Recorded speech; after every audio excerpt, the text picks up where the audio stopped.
what we're going to talk about today is just some of the facts around disability and employment to give a context for our Skills to Sector project.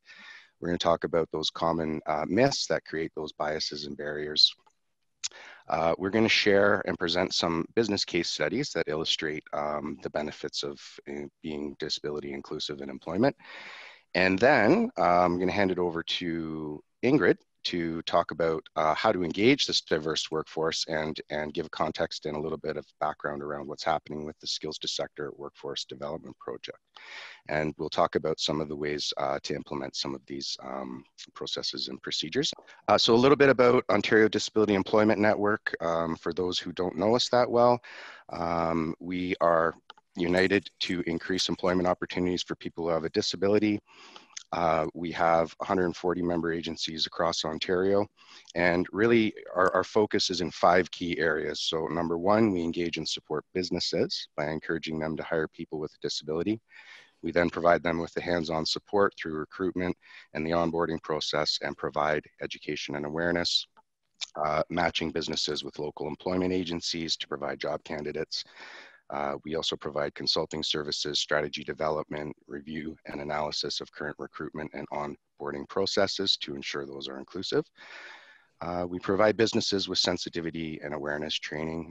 We can also provide accessibility audits, AODA training, and ongoing support. The second area is providing direct support to those employment agencies through service delivery training and best practices. We help those service agencies also with strategic planning, program development, and quality assurance programs. So it's really about matching high-performing employment service providers with businesses and employers. We also undertake general marketing initiatives and messaging. We do a lot of networking events, so please follow ODEN and stay tuned for those types of events that come up. We try to find opportunities to connect with peers across the province, business. We have a Business Champions League as well. So we work with leading businesses that successfully include people with disabilities and help to market and promote and share their best practices. Number 3, we promote innovation and best practice in both the business and service communities through studies of high performers. We're going to show you some of those today. And we promote the replication of these successful models across the province. We also consult with provincial and federal governments across ministries on policy funding issues that impact businesses and service providers' ability to help people who have disability get jobs. And 5th, we encourage other stakeholders that have an impact on employment for people who have a disability. So families, schools, post-secondary institutions, by providing education and training, as well as partnering with other like-minded groups on a variety of issues. So lots going on here at ODEN, lots of stakeholders involved. And next slide, please. So in a nutshell, we're here to provide knowledge and experience to expand and diversify your talent pool. Again, important part of our work is bridging that gap between businesses looking for talent and the supply of job seekers who have a disability. And we have a team of professionals with expertise in inclusive HR practices, program development, organization management, and project management. So we'll just share some of the facts around disability and employment. 22% of the Canadian population identifies as having a disability. That's the combined population of Alberta, Saskatchewan, and Manitoba. And it's the largest growing minority in Canada, and it's slated to grow to 25% by 2040. So it amounts to 6.2 million Canadians, half of them of which are in Ontario. 41% of people who have a disability are unemployed. And we know that this is a much higher number because this only takes into account people who have been attached to the labor market. And we know that because there are not a lot of opportunities, many people who have disabilities never enter or they give up and leave the job market. So this number is probably closer to about 80% at times. Between 46 and 50%, I think this number is actually moving up, hold post-secondary degrees and diplomas. So that's really accounts for about 800,000 working age Canadians who are not working and whose disability does not prevent them from doing so. So half of these people are holding trade certificates, post-secondary diplomas, and degrees. And despite having these post-secondary educations, a person with a disability often finds it challenging to break into the workforce, and they actually experience employment outcomes equal to people who only have a high school diploma. So we know that 53% of the population is directly affected in some way by disability. That's friends, family members, close contacts. And we know that disability really crosses all boundaries.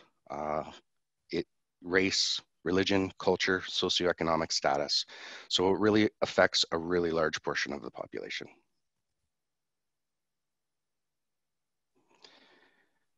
So some of the myths that keep people out of the job market. Really, we know that the greatest barriers faced by people with a disability are based on the myths and employers' fear of the unknown.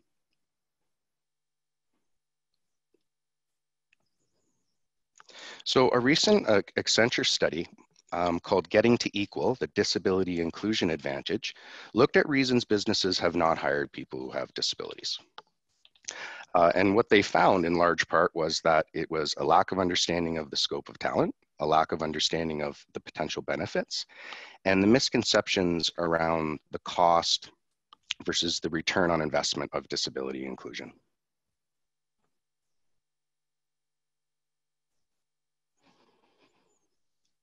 So here are some of the myths that we continuously have to debunk. The numbers don't lie. Employees who have a disability will get injured on the job and take time off. This is absolutely false. There's 20 years of data showing that 97% of workers who have a disability scored average or above average in performance ratings.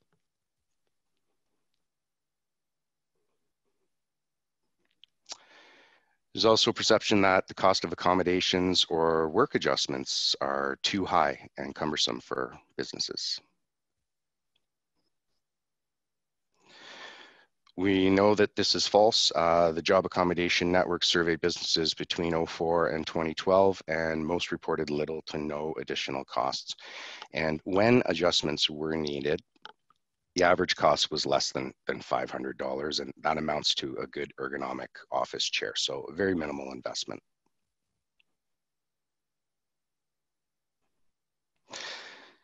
So this was a study that came out last year. It's an interesting quote by two TD economists. This report was called Canadians with Disabilities Seizing the Opportunity. So this is a great quote. In both the war for talent and the fight against population aging, Canadians with disabilities may, with a few tweaks to policy and ways of doing business, be the secret weapon. So a few war analogies there, but powerful statement from one of Canada's top economists.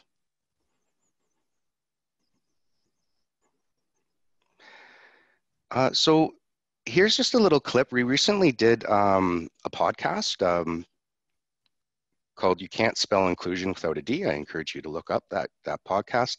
And here's an excellent clip just kind of talking about the context of accommodations from Paul Clark, who's the Executive Vice President of TD Bank Group, speaking with Jeanette Campbell, our CEO. In that study, it talks about the fact that many businesses in the country are still lagging behind on disability and the recruiting and retention strategies to reach that talent pool. So why do you think this is still happening? Paul, your thoughts first. Yeah, for me, this comes down to one piece. And the piece is that I still think there are a lot of businesses out there that when they think about a person with a disability, they immediately go to accommodation. And accommodation is incredibly important. It's a legal responsibility if nothing else. And it's the right thing to do, but it doesn't end there. We don't hire people with disabilities so we can accommodate for them. We hire them for the contribution that they can make. And I think inside of organizations, to me, that is the tipping point. When an organization understands that the real value here is in the contribution that someone with a disability brings to your organization, the diversity of thought, the diversity of approach, the diversity of lived experience. When you recognize that, then you begin to shift towards development and career progression. And I think inside of most organizations today, That's the challenge. The challenge is not necessarily the accommodation. It's how to reframe the conversation to say, how do I take full advantage of what you can bring to our company? And at the same time, do I develop you to be that great resource that I know you can be? In that study.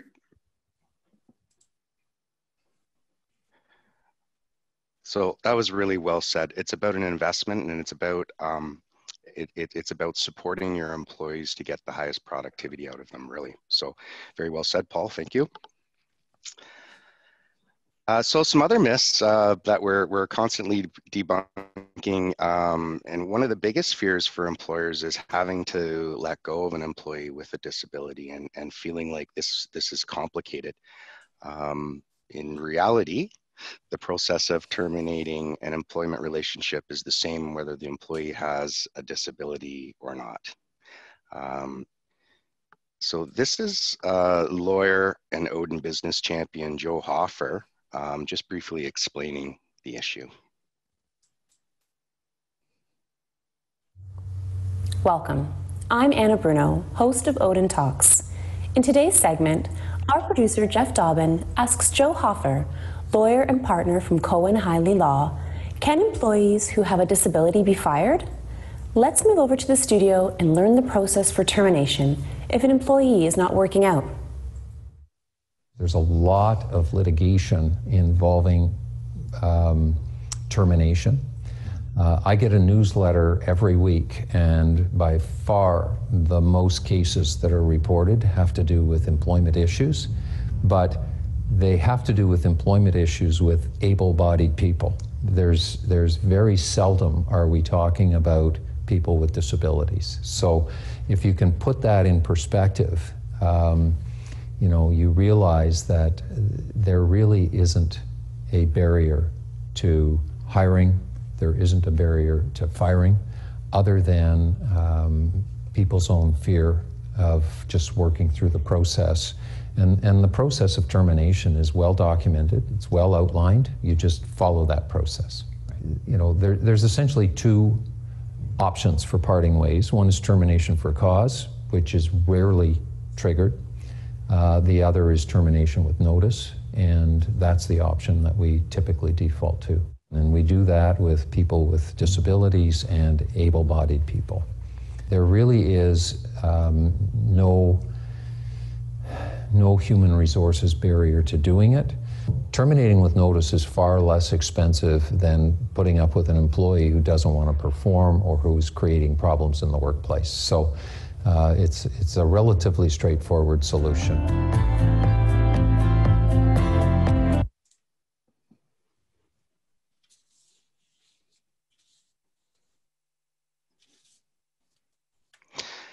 Yeah, so there really is no, there really should be no fear of firing or having to, you know, outplace an employee that's not performing. It really is the same process. So Joe puts it very bluntly. Now we're going to look at some business cases and some examples to provide some context as well. This is one more little sound clip from our recent podcast. So this is Derek Burleton responding to a question from Jeanette. This is risking or missing out on if they aren't getting in front of this, and if they aren't recruiting candidates and retaining and promoting employees who are coming from the disability talent pool? Well, you know, it's. I think it comes down. I loved your point about innovation. You know, it comes down to both reduced growth opportunities and, you know, and obviously profitability potential. I think that's one thing. I mean, that drives a lot of business decisions in the end.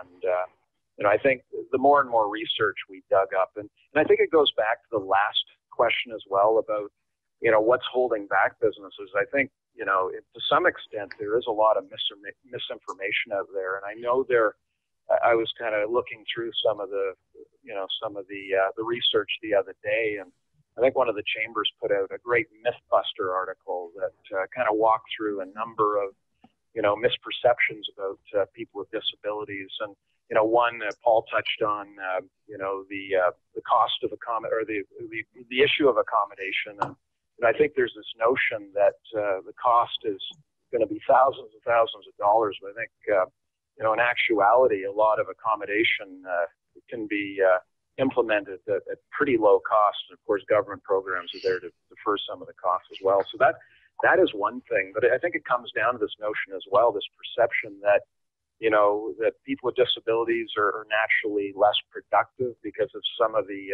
challenges and barriers they face. That's not the case. You know, you mentioned some of the innovation potential, impact on morale. I think the research shows that companies that have implemented more inclusive and successful inclusive strategies, you know, comes back again to that point about retention of staff, morale, you know, improvements. So, you know, this is the sort of thing I think that needs to be communicated more, because I think there is an awareness issue as well that holds back progress in this space.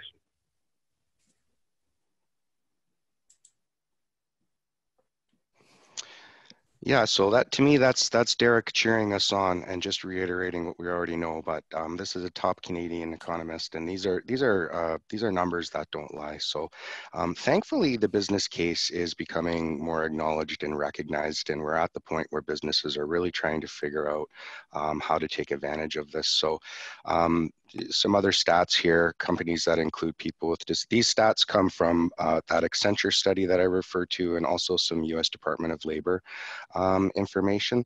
So companies that include people with disabilities outperform those that don't. 20% higher revenue, 30% better profit margins. So that 2% difference right there indicates the higher productivity as well.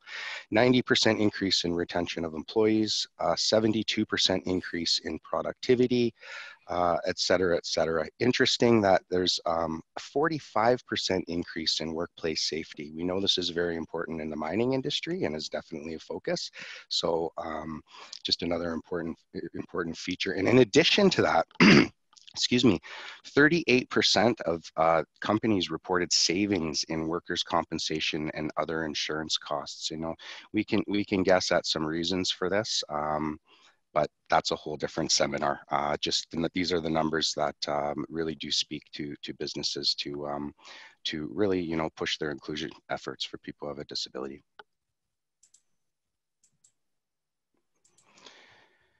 So the return on investment of inclusion in the workplace is well documented. One significant issue is employee turnover in many industries. So Sodexo estimates that it's about $4,000 to replace a frontline employee, and some Sodexo outlets will have up to 100% turnover annually. The same company reports about $15,000 to replace a manager. These are really very similar stats to what we find from other service sectors as well. There's a Manulife study that shows that their base salary is $48,000 and the average cost of a turnover is $18,000. So you can imagine reducing this only a few percentage points over a large company really does move a lot of revenue to the bottom line.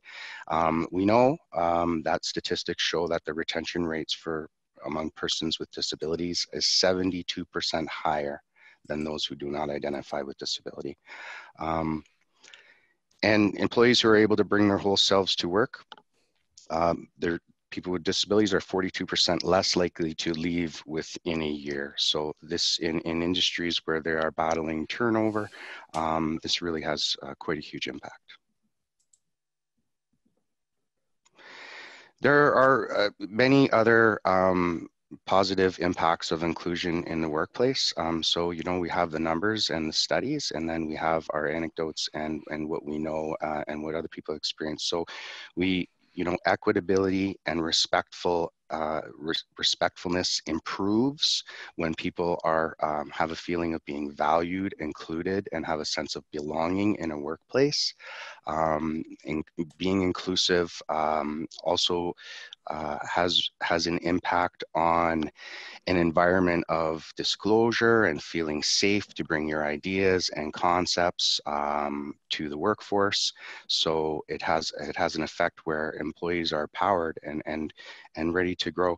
And we see the mining industry as being very well positioned and supported with current diversity initiatives that can be leveraged to tap into this labor pool. So there's a lot of knowledge that already exists in the industry.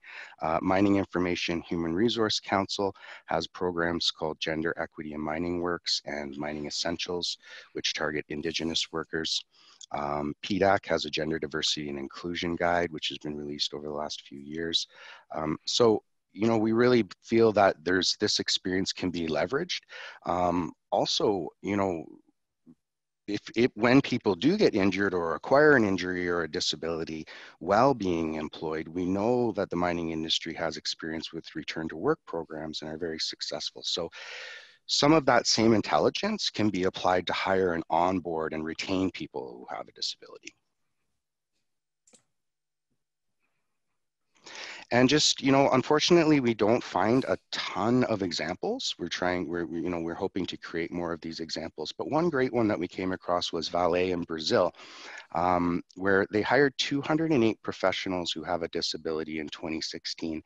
And by 2017, they reported having 1,700 employees who have a disability working in a wide range of positions. So really powerful quote from Renata Mazzucco, the engagement culture and recruitment and selection manager at Valet in Brazil. More than half of these professionals occupy operational functions, demystifying the belief that disability is an obstacle to activities related to mining and are carried out by persons with disabilities. So from 208, next slide, please. To 1,700 employees, how did they do that? Very, very simple technique. It was an intentional recruitment campaign for people who have disabilities to fill roles at locations in Brazil. The English translation is Indicate Valet to a PWD campaign, Person with Disability campaign. And it was specifically designed in-house to promote the inclusion of professionals with disabilities and increase the amount of resumes. So this company knew, presuming numbers are very similar in Brazil, 53% of the population directly affected. They knew that there was an untapped labor pool out there, and they knew that they could tap into their current employees. So their simple recruitment strategy and campaign promoted Indicate Valet to a PWD, to all employees in internal communications, on social media networks, and by encouraging employee word-of-mouth referrals.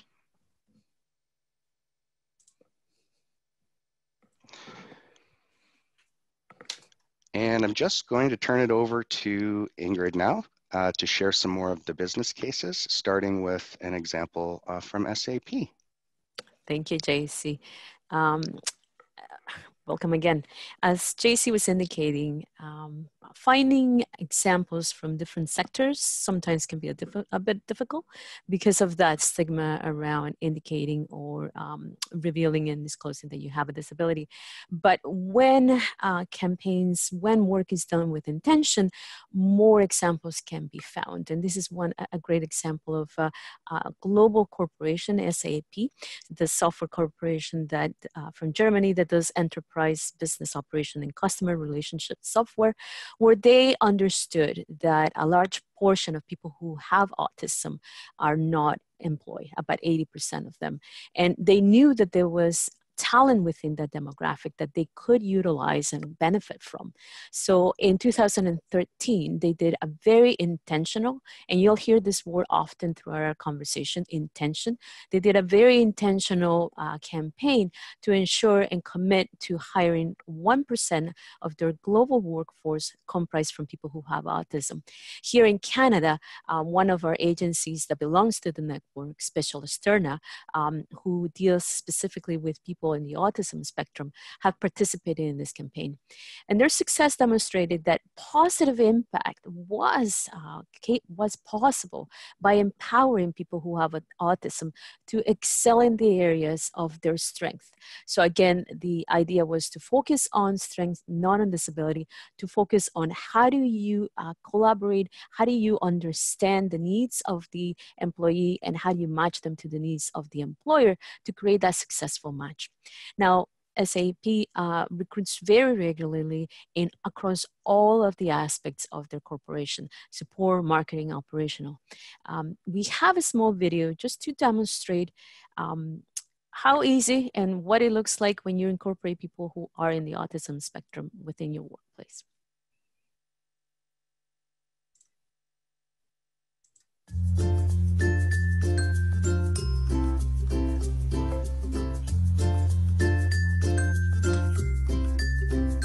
Hi, I'm Matthew, and I work at SAP on the Global Technology Legal Compliance team. Our work involves the management of open source software at SAP. We ensure that SAP is compliant with licensing and export control regulations when consuming open source software. And so we are like the glue between lawyers and a pure technical development team. I'm endlessly curious. I'm a bit of a knowledge and information sponge. I like to understand and find out how things work. But as a person on the autism spectrum, I find that holding a full-time job can be a really daunting task. Individuals on the autism spectrum bring such unique skill sets to the workplace. Some of their strengths include attention to detail, memory and intelligence, and as well as a unique ability to recognize patterns. This has brought great value to SAP as a technology company, but also beyond that in non-technical roles. It's really fun to work with Matthew. I've noticed he asks a lot of questions. He has an excellent focus. He would do what it takes to basically meet deadlines. He has a very good research skills, which is very important in our nature of work. Volume of his work, the quality of work, I think all of my team sees this. Matthew has become a role model for many of the team. Having a full-time job for me has been a great enabler. Because of it, I've become more willing to leave my shell and experiment. I've grown more acclimatized to social events such as being at noisy restaurants, and I've even tried dancing, which I was horrible at, but I mean, it was fun. Having a job has also warded off one of my biggest concerns and worries for the future. Like in general now, I can't really stop smiling, and that's just in stark contrast of my high school years. I've never felt more like myself than I do today.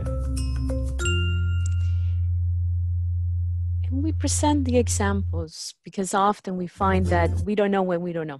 So I'm looking forward to the day where the idea of having videos that showcase people doing what they do in their normal day-to-day will be something of the past.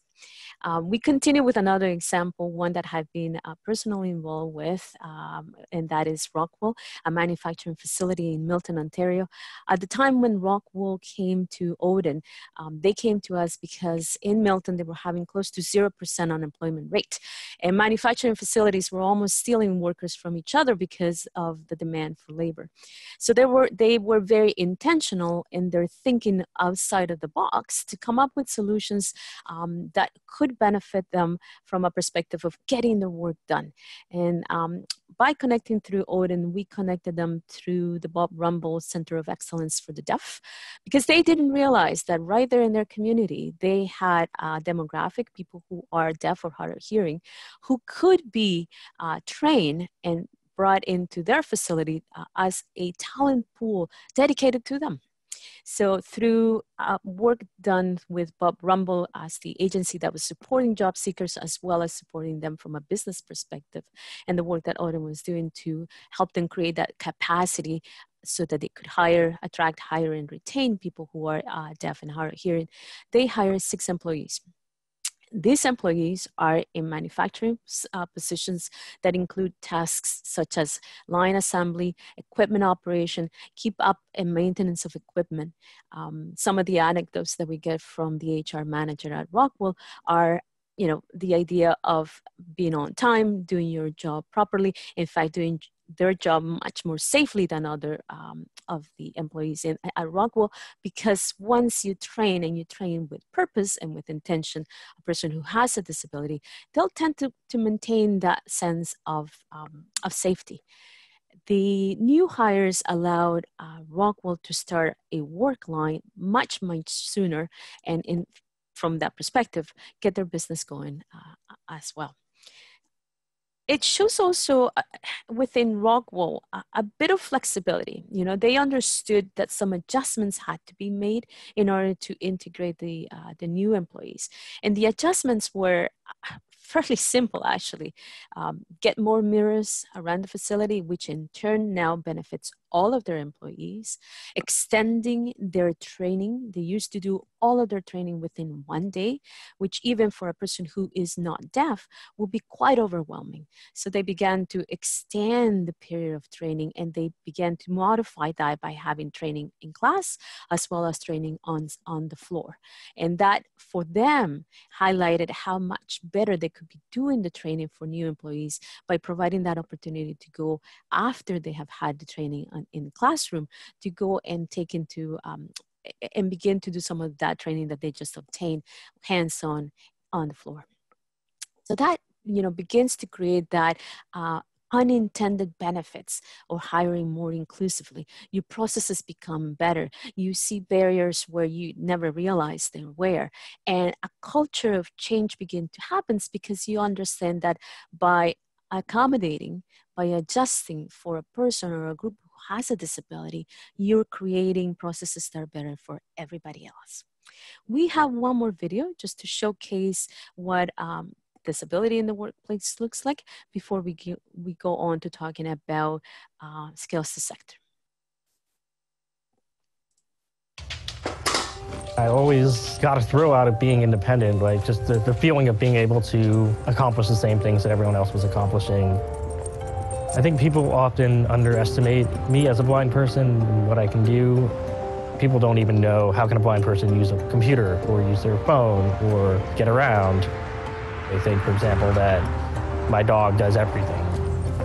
I was born totally blind. When I was 5 years old, I started to lose my hearing, so I received cochlear implants. I'm a software engineer at Amazon.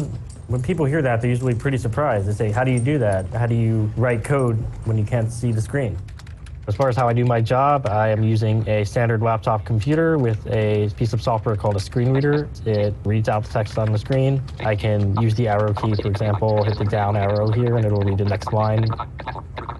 It is really, really amazing. I sometimes even forget he is blind. I expected to encounter more of being underestimated, but Amazon has really blown me away and like how great of an experience that I've had here. I think it's really important for other blind people to know what I've done. There are probably a lot of blind people out there wondering how far they'll go, what they'll be able to do. I feel so lucky to be here at Amazon. So all of the presentation so far has been put in purpose to create that scenario that people who have a disability are quite capable contributors to the workforce. Paul and Derek had very eloquent provided that evidence as well through their economic studies. And that brings us now to the project at hand, the Skills to Sector Workforce Development Project.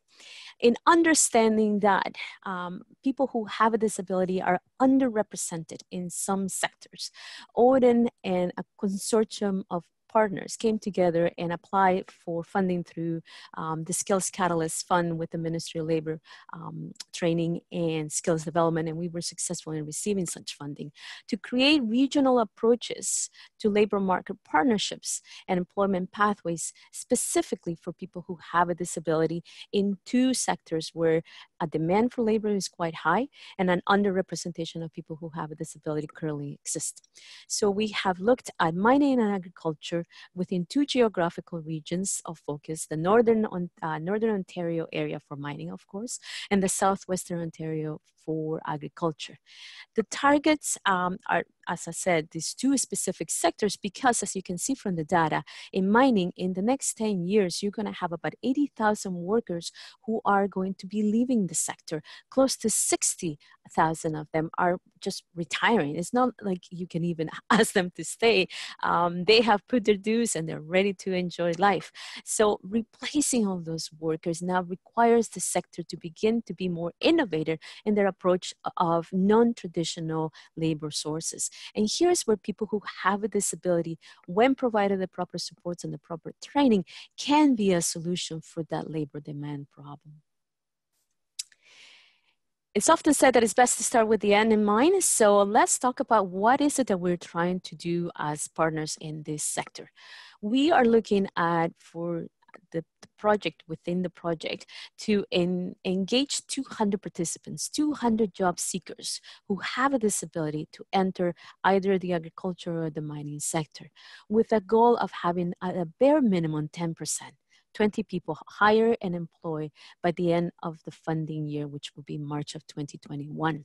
We are committing, ODEN and the partners that are coming to the table are committing to continue the work so that 80 people are hired by the end of the year 2021, with another 100 people hired by the end of year 2022. We are also looking at engaging 500 businesses to learn about skills sector, to learn about the contributions of people who have a disability and what they can do in the workplace, and to learn about how to connect with agencies. We're looking to actively engage 10 businesses, and we are well within that number by now. And by active, we mean businesses that are working either by employing people, participating as business advisory, or participating in some of the activities that we're going to be talking about in the next couple of slides. We are engaging about 150 employment service providers so that they can learn about skills to sector and have access to the resources that we are curating and putting together for the working group. We are looking at connecting with at least 5 employment service providers who are signing up to help promote the project with people who have a disability and help those job seekers connect to employers who are looking to participate. And in fact, we have more than 5 agencies that have registered and participated and signed on to the terms of reference for the project. So we're doing quite well. I think even just in the mining sector, we're looking at about 9 agencies that have come to the table to work together.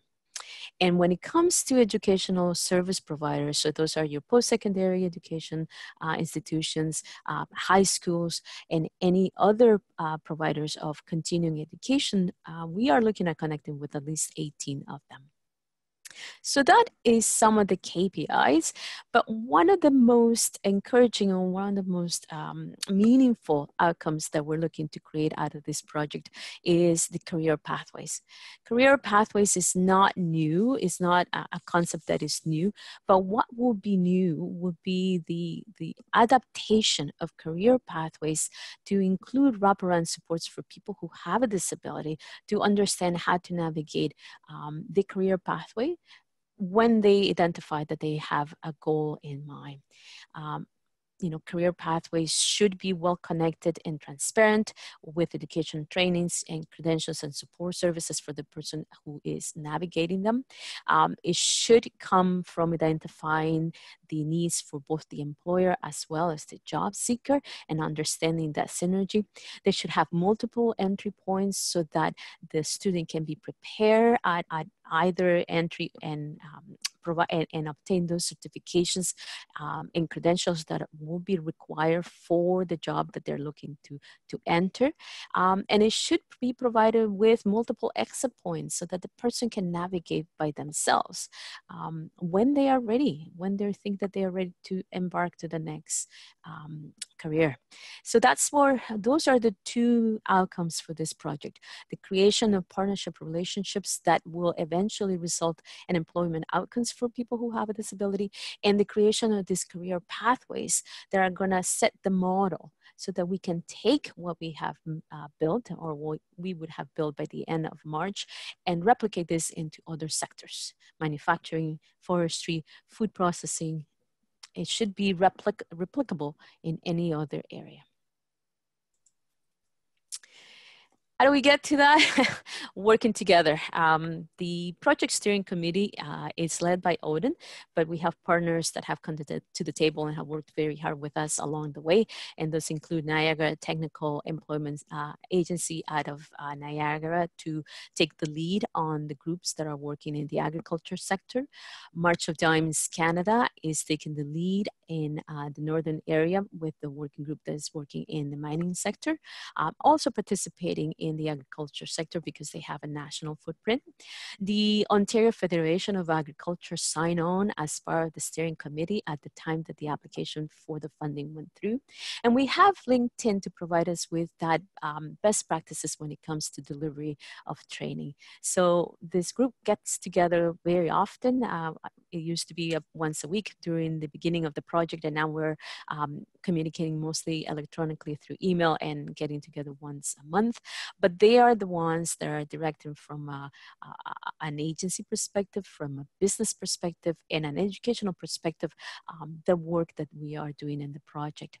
We have engaged stakeholders and contributors within the sectors, and those include the Canadian Agriculture Human Resources Council, the Mining Industry Human Resources Council, who are providing us with the occupational framework and intelligence so that we can better understand what are the skills and competencies that are needed within the sectors, so that the training, so that we can go and investigate what training is needed and provide job seekers with access to that training. Ontario Mining Association has been very involved from the beginning of the project as a stakeholder, also providing us with advice and direction on how to connect with mining businesses who are looking to become more inclusive. Workplace Safety North has been engaged, and we're looking to engage them further on how do we obtain and how do we access and connect job seekers so that they can have access to training specific to the sector and specific to workplace safety.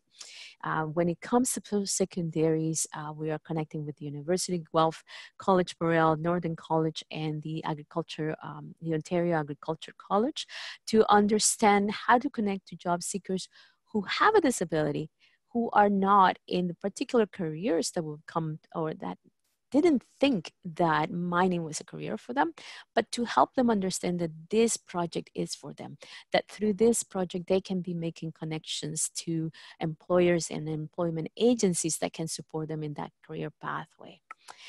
And we are going to be connecting with local school boards to ensure that students at high school level are beginning to see mining as a career of choice for them, and that they can understand what would be the training that they will be required to obtain in order to enter those good jobs and sustainable jobs in the sector.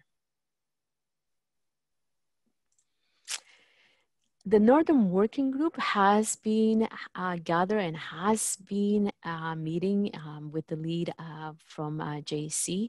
And here are the agencies that are currently connected in the working group: Mature Dimes and Thunder Bay and Timmins, Canadian Hearing Society, Northern College, Employment Options, College Morel, Employment First, Kenora Association of Community Living, Dryden, Suluka. Apologies for that.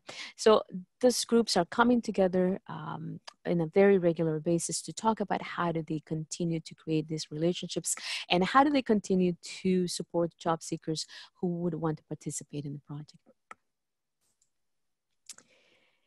We need to have a strategy in order to achieve success, and this is the path that we have taken in the project so far. So we began by understanding the needs of the sectors. Through the collaboration with the OFA and the OMA, we put together surveys, in fact 8 surveys, to go out to employment service providers as well as businesses to understand the needs of each stakeholder. And it was quite interesting, the results that we obtained, because through that survey, we now know that the mining sector could use a little bit of awareness and education around disability, around the employment service providers in their communities and the supports that they can access. And our sector, the employment service providers, could use a little bit of awareness and education on mining, the skills and competencies that are required to enter those jobs, and how they can best position themselves to support mining businesses when they come knocking and looking for talent. We've done the collection of all that information and the data analysis, and we have done quite a bit of work curating material that is currently available both through stakeholders as well as the internet to create a resource, a hub of resource and materials that job seekers and agencies who are supporting them can have access to. We have begun to build that capacity building supports through, as I said, the collection of materials, gathering the stakeholders and bringing them together and having those conversations about how we can support each other better. We are going to be doing training. So job path and summer employment transitions are a curriculum that is delivered by ODEN to support post-secondary educational institutions who have job seekers, who have a disability, to provide with those soft skills that are crucial so that they can enter the workforce and be ready for work. So that training will begin in the new year. We are bringing together stakeholders to help them understand why it will be beneficial for them. We are looking at training resources through LinkedIn Learning Pathways, as well as accessing labor market information through LinkedIn so that we can help agencies understand where are the needs in their geographical locations, who is hiring, who's having the hardest time keeping people, and how we can present ourselves as problem solvers for those businesses.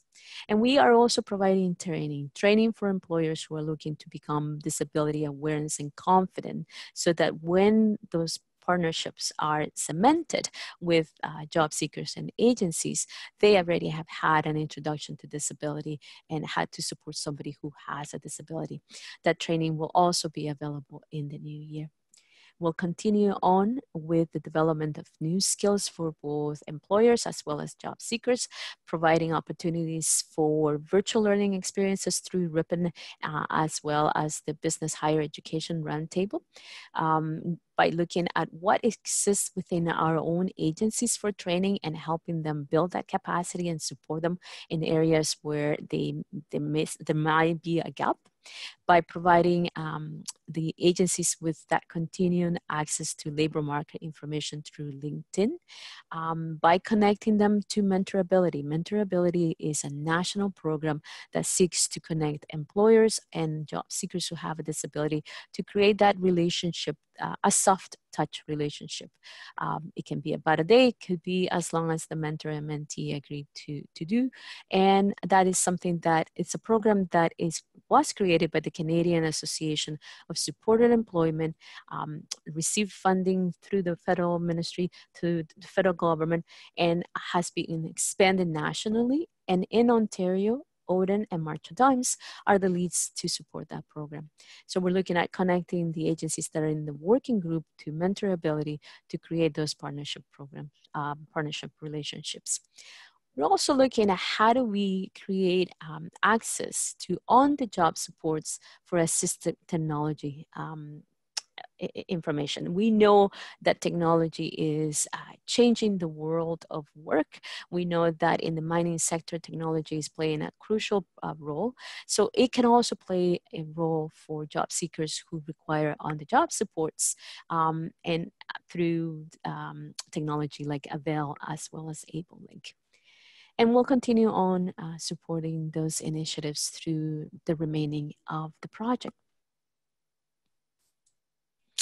So as we said, the keys to success for whether you're doing hiring for people who have a disability or whether we are working on this project are to do it with motivated intent.